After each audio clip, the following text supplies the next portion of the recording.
Good morning friends. आज का हमारा टॉपिक है रूरल डेवलपमेंट। उसका हम डेफिनेशन देखेंगे और उससे संबंधित जो इम्पोर्टेंट मुद्दे हैं उनको भी हम डिस्कस करेंगे आज के सेशन में। चलिए शुरू कर दे। महात्मा गांधी जी ने कहा था, India can not be developed unless villages remain undeveloped in India. जब तक इंडिया के विलेजेस डेवलप नहीं होते तब तक इंडिया डेवलप नहीं हो सकता, ऐसा महात्मा गांधी जी ने कहा था।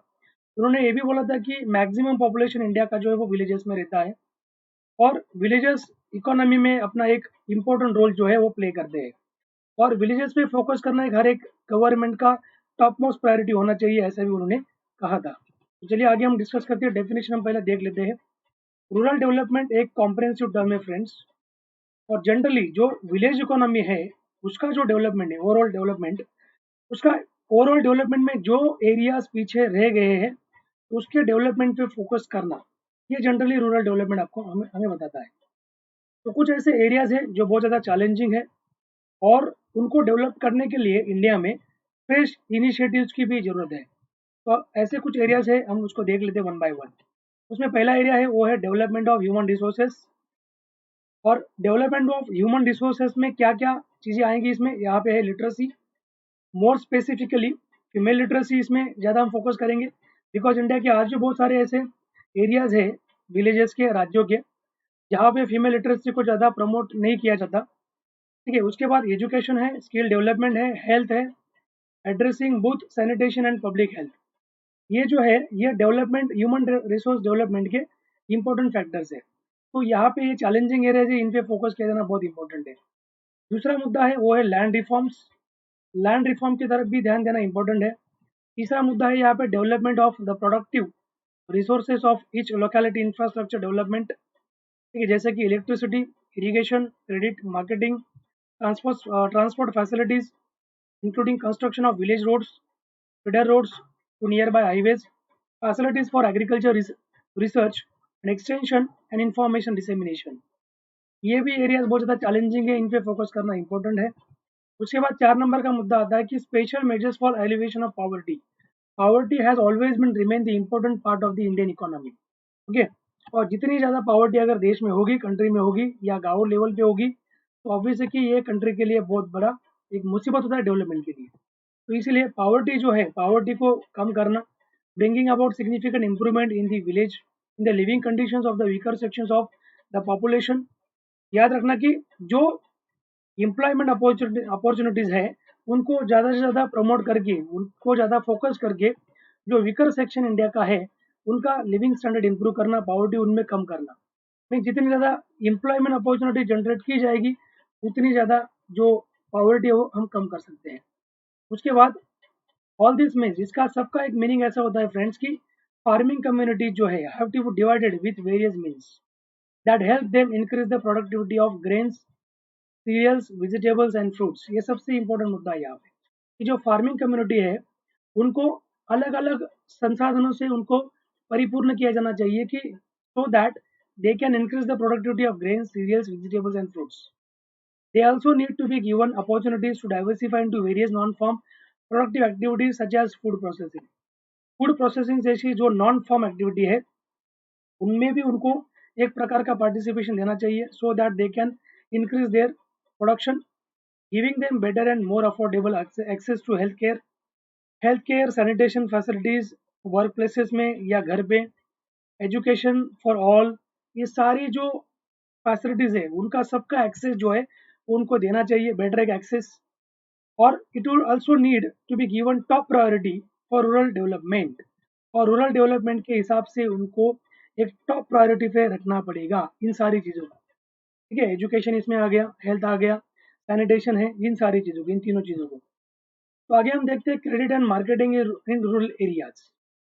रूरल एरिया में क्रेडिट एंड मार्केटिंग, इस पर हम थोड़ा सा एक फोकस कर लेते हैं कि जो रूरल एरियाज है उस पर जो क्रेडिट, क्रेडिट का मतलब होता है लोन,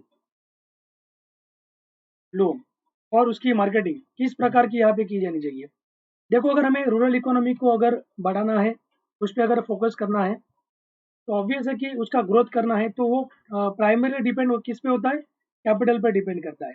बराबर, अगर कैपिटल सफिशिएंट नहीं होगा तो रूरल इकोनॉमी का जो ग्रोथ है वो इतना अच्छे से नहीं हो पाएगा। तो फ्रॉम बिकॉज आज अगर देखा होगा आपने कि इंडिया का जो जीडीपी है, जीडीपी में सबसे इम्पोर्टेंट पार्ट अगर प्रेजेंटली अगर देखा गया तो इसमें टॉप पे देखो ये 3 सेक्टर है, एग्री, उसके बाद इसमें आता है इंडस्ट्रियल, उसके बाद इसमें आता है सर्विस सेक्टर।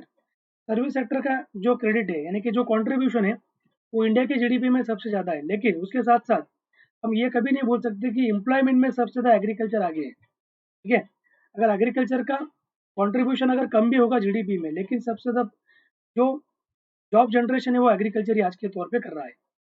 तो इसीलिए फ्रॉम टाइम टू टाइम हमें एक रियलाइज़ करना है कि हायर प्रोडक्टिविटी एग्रीकल्चर में किस प्रकार से हो सकती है और नॉन एग्रीकल्चर सेक्टर में भी किस प्रकार से हम डेवलप कर सकते हैं। As a time gestation between crop sowing or realization of income after production is quite long. Farmers borrow from various sources to meet their initial investment on seeds, fertilizers, implements, and other family expenses of marriage, death, religious ceremonies. तो अगर एक चीज़ आपने अगर यहाँ पे देखा होगा कि फार्मर्स क्या करते हैं कि अलग अलग जगहों से अलग अलग क्रेडिट वो लाते हैं, बराबर, तो उनको जो फैसिलिटी मिलनी चाहिए गवर्नमेंट के माध्यम से उनको वो मिल नहीं पाती है। ओके, तो जनरली क्या होता है कि जब इंडिपेंडेंस का टाइम था उस टाइम पे क्या होता था, इंडिपेंडेंस के पहले, ठीक है, मनी लेंडर्स और ट्रेडर्स ये फार्मर्स को बहुत ज़्यादा एक्सप्लॉइट करते थे, उनको लोन देना, उनको क्रेडिट देना, ठीक है, और उनसे मैक्सिमम जो है उनसे इंटरेस्ट लेना फार्मर से, ये एक्टिविटी बहुत ज़्यादा पहले होती थी।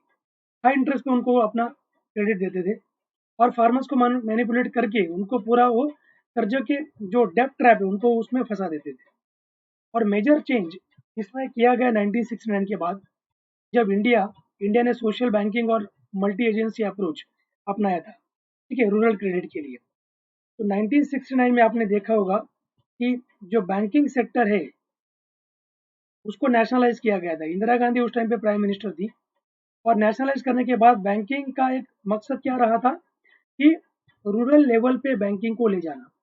ठीक है, ग्राउंड रूट रूट जो है हमारा इंडिया का, जो हमारा बेस है इकोनॉमी का डेवलपमेंट का, वो जो विलेजेस है वहां तक बैंकिंग को लेके जाना। तो ये उसका यहाँ पे एक मेन मकसद था 1969 में।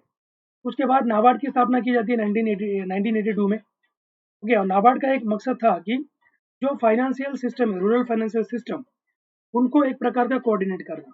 ठीक है, नाबार्ड का काम क्या होता है, नाबार्ड का काम होता है रूरल जो डेवलपमेंट है उस पर फोकस करना। ठीक है, आगे चलते हम।